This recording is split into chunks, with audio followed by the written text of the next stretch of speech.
Hello, everybody. Andy Goldberg here. Welcome back to the Founders Chair podcast. And I'm very excited to have on the show today Julie Mulsdale from Perceptive Communicators.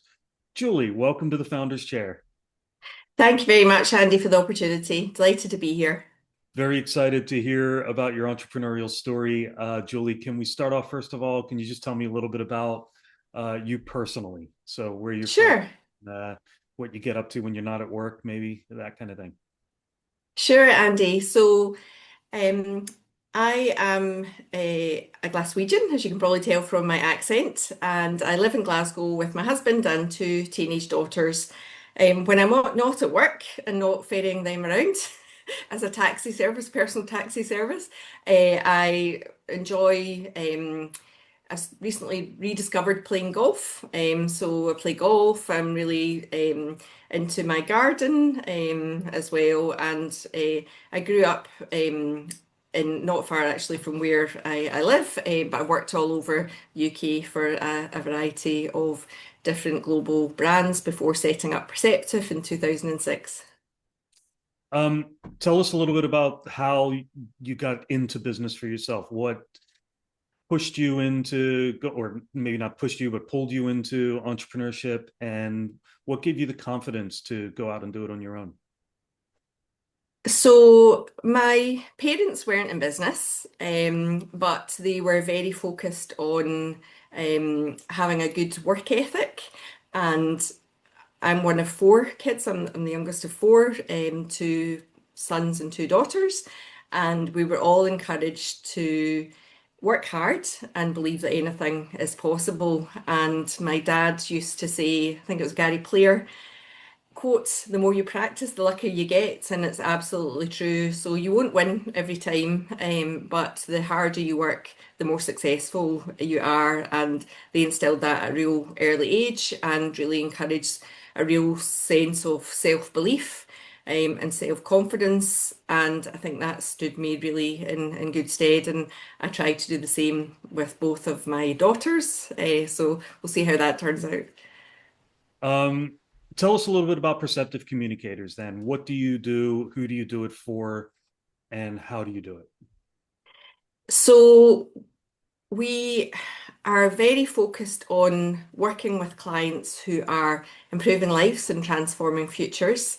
So I spent 15 years working as a client with global brands like IBM, PwC, and RBS Group. And I felt that I worked with lots of different agencies, but honestly, I felt that even though I was working with top communications consultancies, they all seemed to be more concerned with style over substance. They didn't really get what we were trying to do as clients, and they weren't focused enough, I think, on trying to help us achieve our commercial goals.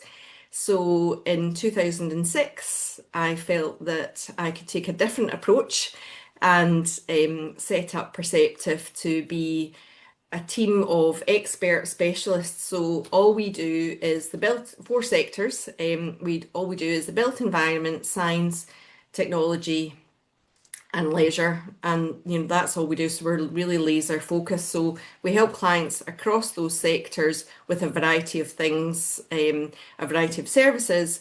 And it really just depends on what they're trying to achieve. So, if clients are, for instance, trying to grow their business, some clients might be trying to secure investment. Some clients might be trying to, achieve a profitable exit. Some clients might be trying to protect their reputation, or maybe all of the above at different stages of the clients and their journey. So we will help them develop a recipe that's relentlessly focused on helping them achieve their goals with more certainty because of our specialist deep knowledge. And you work with clients all across the UK, or? Yep, we work with clients right across the UK. So the fact that I'm Glaswegian, it's more of a lifestyle decision to be based in Glasgow, but we work right across the UK with clients really from, I guess, so we work with a housing association that covers they're the largest social housing provider across the Highlands, and they cover a landmass larger than Belgium. So, absolutely a massive territory to cover there and making a huge difference with communities there. and right down to we work with an innovation and science park down in Kent. So, the full length and breadth of the country. Tell us a little bit about your team. Where are they and who are they? So very lucky to have a fabulous team, and we work out of an office in Glasgow, and we work on a hybrid basis. So sometimes with clients, sometimes in the office, and sometimes from home, and that's because that's the most productive way to work. And we have a team of 10, and I'm very lucky to have an amazing deputy. So, a lady called Leslie Ferguson, who actually I hired her when I worked at RBS Group. And when we both left 2 years into Perceptive, she approached me to say she'd be keen to work with me again. And so fast forward, I think 17 years now. She's now my deputy, and we worked together at Perceptive for 17 years. Um, any other shout on that note then, any other shout outs you want to put out there at the moment, particularly Well, all of them, all of them. I guess the other person that's really important and has been absolutely instrumental is so my husband John. He works for the business as well, and he at the very early days of Perceptus. So as I mentioned, I started Perceptive about 19 years ago, and my daughter's just turned 18, so you can work out the maths.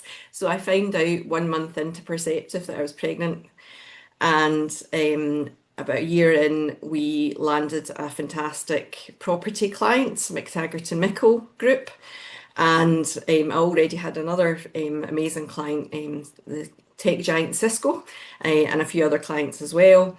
And I just felt, how are we going to? But the vision was always to move into the built environment. So at the time, it was just me, and I thought, well, how can we make this work? So my husband John took a career break, which was really unheard of at that time, to look after my then first daughter and then my second daughter. So he gave up a couple of years of his career to help us grow Perceptive. And then when he retired from his role, he came to join Perceptive. So he's our finance and admin manager. So the rest of the team are all absolutely fantastic as well. And I've got a really great senior team who we're really keen to develop even further. So yeah, very lucky to have such a fabulous team. and is there somebody who pushes you or challenges you as as the leader of the company to keep moving forward and what happens when when you're not feeling it?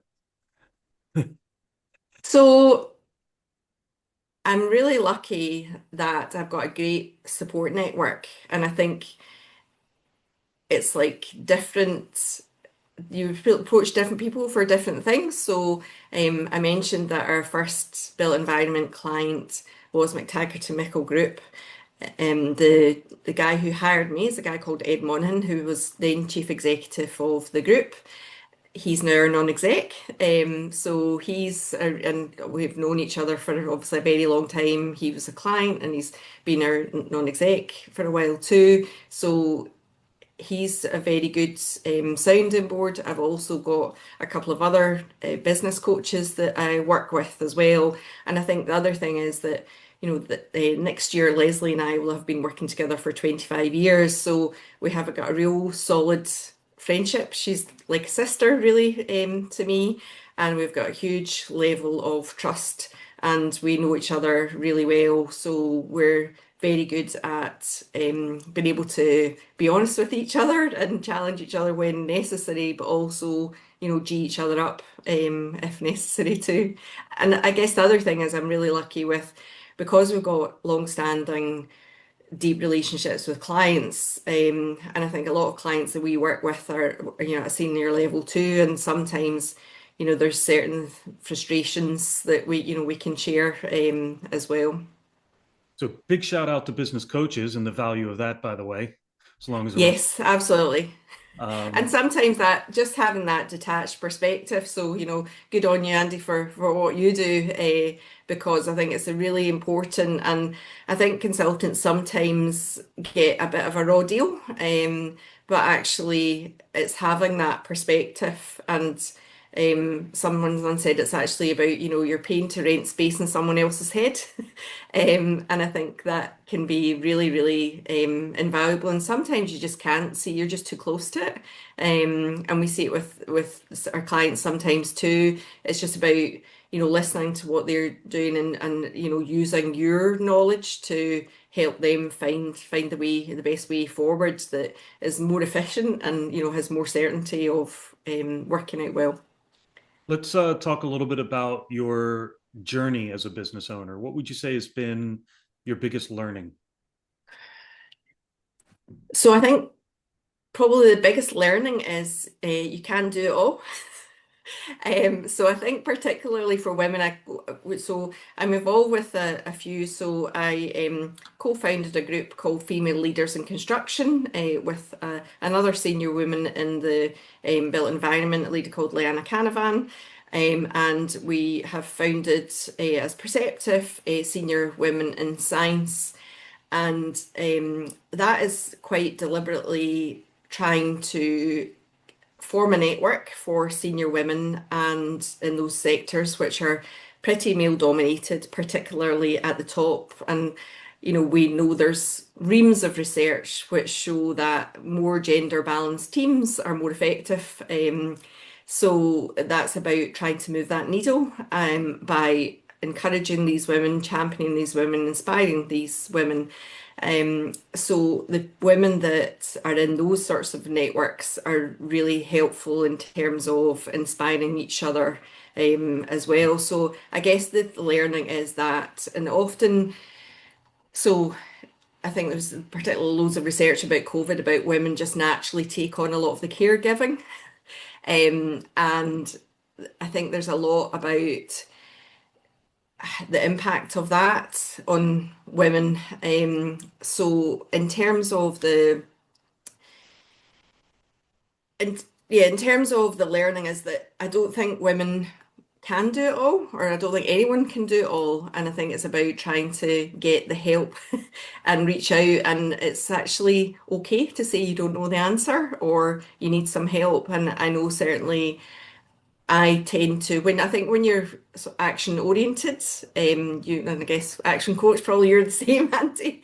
Um, there's a temptation just to jump in and do it all yourself, but actually that's probably not the best thing to do. And one of the things I'm trying to do is to work on the business rather than in the business and not compress the team because they're very capable. You know, and sometimes I think some people tell me it's easier said than done, and what they struggle with is because it's your baby and it's and you're like, what did you say, you're too close to it, right? You're Yeah. close to, you're on the inside. That sometimes it's a trust issue. It's hard to let go of things, and it's hard to think that, okay, maybe you can't do it all, but you can do it better than anybody else, and I don't want to trust this important task with somebody else. Have you ever felt that way? I mean, you said you have a terrific team now, but maybe in the early days, did you have trouble letting go of some of the functions and giving them to somebody else to do? Yeah, and I think it's probably not so much you don't trust the people. I think it's just it's the way you've always done it. So, and it's probably quicker and easier, maybe, but you just can't do it all. And I think having that, and one of the business coaches that I've been working with, she says, you have to let it go. You can't work in the business because you can't have the headspace and the bandwidth if you're doing all as well. So you've only got so much bandwidth in your head. So actually trusting the team and letting them develop. So we're very much about what's the long-term impact and what's the outcome we're trying to achieve. And sometimes, yes, there is a temptation just to jump in because maybe we've done it before. And with the best one in the world, that's probably, a comfort zone for leaders as well because they know they can do it. But that's not really like one of the things that I did was draft a role profile and actually get it down on even just like one piece of paper to look at, what should a chief executive or managing director be doing, and it's certainly not getting into, the detail of the work all of the time. So you drafted your own role profile Yeah. first, right? Yeah, Yeah. I did. So I did have one already, but then I thought, well, wait a minute, what should it be? In an ideal world, and we're very focused on developing our team, right from all levels, and we've been really focusing on the senior leadership team and developing them. So it's about what do they do and what do we do? And obviously a very tight team and we're very collaborative and we support each other and we'll all get our sleeves up, rolled up when necessary. But it's about actually ideally what should we be doing? I mean, you've made a really big point there, and I see this all the time as business owners and managing directors will write job descriptions and role profiles for everybody in the company but themselves, and then they still end up not focused and trying to do too many things and maybe not trying to do, not focusing on the things that are most important. So, let's get clarity of our own role first. Um, so I think that's a really big learning. So that's really good. Thanks. What would you say has been your biggest challenge during the years, Julie? What's been maybe the hardest thing to overcome in your journey? So I think the thing is the challenges change over time. So, 19 years in, you think you'd have cracked it by now, wouldn't you? You would But think. actually, yeah, unfortunately not. And maybe I'm just particularly dim.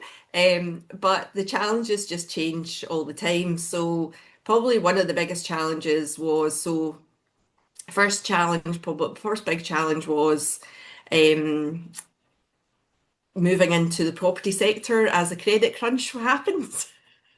And it was just, keeping the faith that we knew that we had a great service to offer and that the economic cycle, particularly in sectors like house building, does go like this. And it's about making sure that you provide just as we were talking about earlier, that, in different economic cycles, there's different things required, but we can still offer a great service to help our clients achieve their goals with more certainty.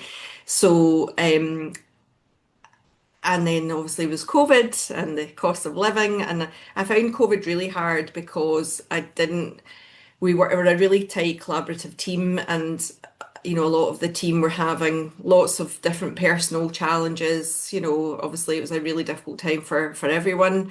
And even things like how their family was doing was impacting on their mental health. And I think all of us had it was really tough. And I think as a leader of a business it can be quite lonely. And Mm. I think in COVID, I think that was really difficult being disconnected from people like physically. That was quite hard as well. And I know obviously we've got wonderful things like Zoom, but it's not really the same as being able to Yeah. see someone in person and be able to give them a hug. And as a business leader in difficult times, we feel this need to be the positive, motivating force for everybody else. But that's got to be emotionally draining because we want somebody to just cry to sometimes, right? And bare our soul. And because we're all humans, we're all people. Yeah, so my husband often will say to me, Julie, you're not their mum. You're not, or not the mum. But you do feel, I'm very, very lucky. We have such a great team and we genuinely, it is like a family and we genuinely care about each other, but also we really care about our clients. And I think having worked with many of our clients for, 5, 10, 15 years, you do form a real emotional bond with them and you do feel really, you really root for them. And so if something goes wrong or something happens, it does affect you.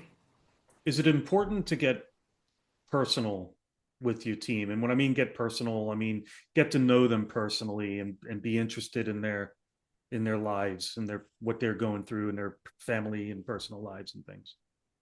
Absolutely. And I think it's really important. So actually, Haley in my team, she's moving house today. So it's about knowing that, and I'm actually just waiting for a message to make sure that everything, it's like when you move house, you'd never know until the last minute that's all gone through okay. So those sorts of things are really important to be aware of because they do impact. And we're um, very focused on relationships and people in a collaborative team, and it's really good to, I don't know, I'm just really naturally interested in people and what's going on in their life. So yeah. Yeah. And I think that's an important quality for good leaders to be interested in other people, be interested in the people in your business.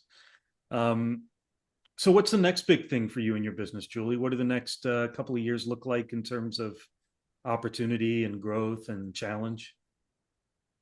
So what we're really keen to do is to continue to grow and to grow our services with clients and with new businesses as well, but absolutely stick to our sectors of focus because by being experts in the specialist sectors, it means that we're better placed to help our clients achieve competitive advantage. And we've got a really strong, influential network of contacts that helps them achieve their goals more effectively. So it's about we're doing a lot more in the digital and social media space. So definitely doing more on that side of things and really just continuing to grow the business.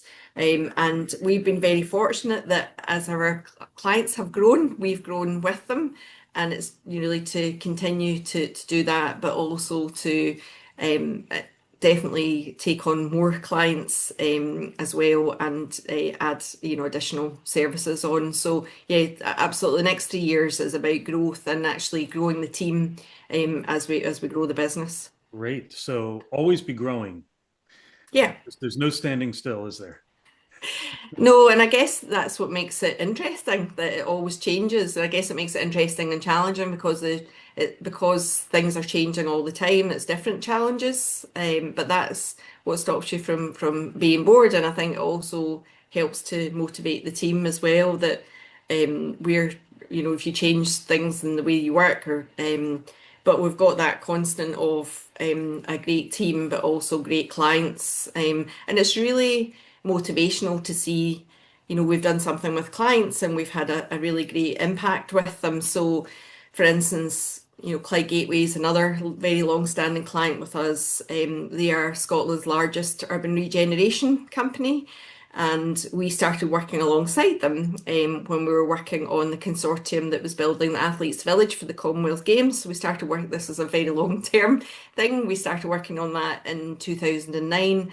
And I believe Perceptive played a small but very instrumental role in transforming the perceptions of the East End of Glasgow. Back in 2009, it was quite a different place. We were appointed 11 years ago by Clyde Gateway, which is responsible for all the urban regeneration around that area. And we have helped them attract jobs to the area. We have helped them attract investment, and we've helped them attract not just the Athletes Village but additional homes. So the impact of that is £1.5 billion of investment in that area alone.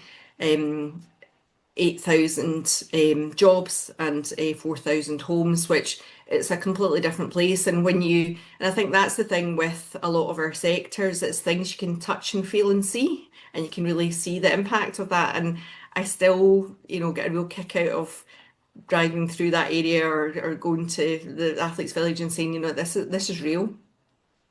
Um, so we'll be watching. I'm interested in seeing what happens moving forward. You've got a great brand and you update things on your LinkedIn and everything like that, so we can follow the path. Um, what advice would you have as we start to wrap up, Julie? What would advice would you have for business owners who are thinking or just starting out on their own or who are thinking about going out on their own? So I've been very fortunate to have spoken to quite a lot of people who are either thinking about starting out or who have just started out.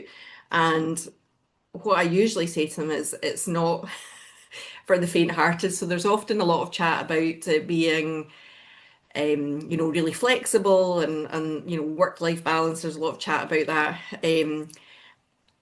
And yes, there probably is, but I definitely work more hours than I ever did when I was employed. I work harder, but also it's like a third child for me.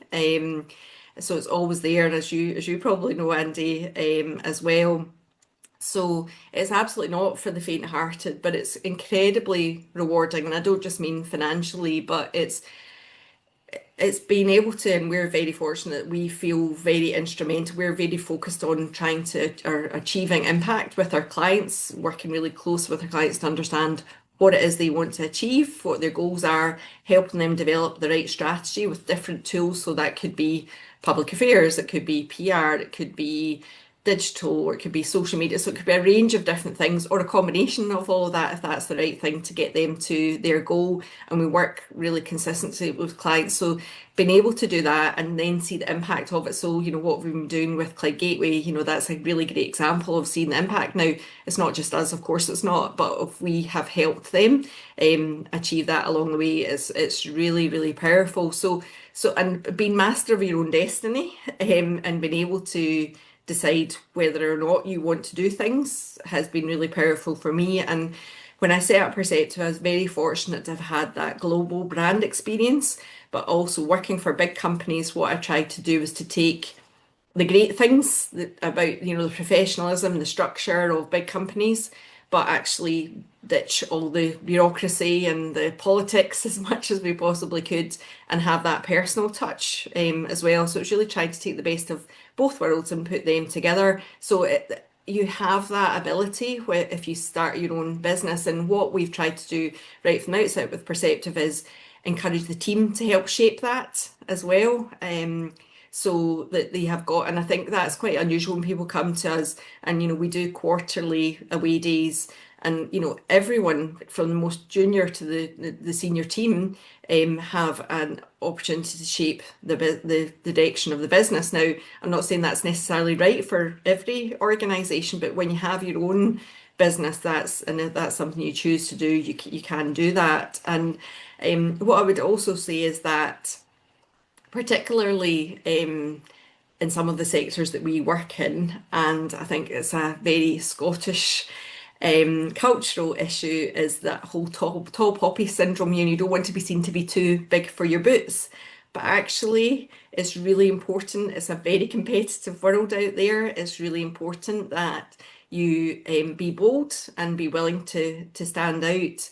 And to, these sorts of things, podcasts. I know I would say this as a communications consultant, but actually, a number of our clients have come to us and said, we've got competitors who are doing the same things or nowhere near as good as what we're doing, but actually they're shouting about it, and we're not getting the opportunities that they're getting.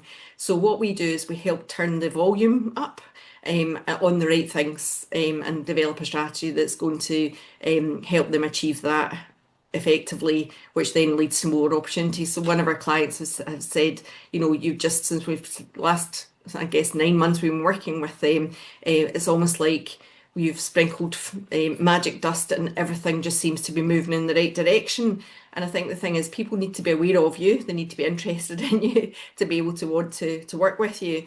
But it's about doing that in a very um, structured but also credible way. So it's not about the big I am at all. It's just about demonstrating that our clients and we understand the industry issues that are affecting their clients and our clients. So that you're positioned as an expert in the industry. And I think people will think that they need to be jacks of all trades when actually they probably know much more about their business and their industry that others would be interested in. And it's just about helping give people a platform for that. But you have to be willing to be on that platform, which does bring a downside. You've seen all the stuff that happens with politicians, or, comments on social media, keyboard warriors and things as well. So it's not all upside, but I guess what you need to do is balance the risks and the benefits. Massive value from that, massive learnings, great advice for people to really take note of from somebody who's been doing it for 19 years. So, Julie, thanks so much. And it's been an absolute pleasure speaking with you today. Thanks so much for being on the show. Really appreciate it. Thank you for the opportunity, Andy. And just want to say thanks as always to our listeners and viewers for tuning in. Keep an eye out for more Founders Chair interviews coming up soon. But just to say thank you once again to Julie Mulsdale from Perceptive Communicators. Julie, thanks again for being on the show. Thanks, Andy.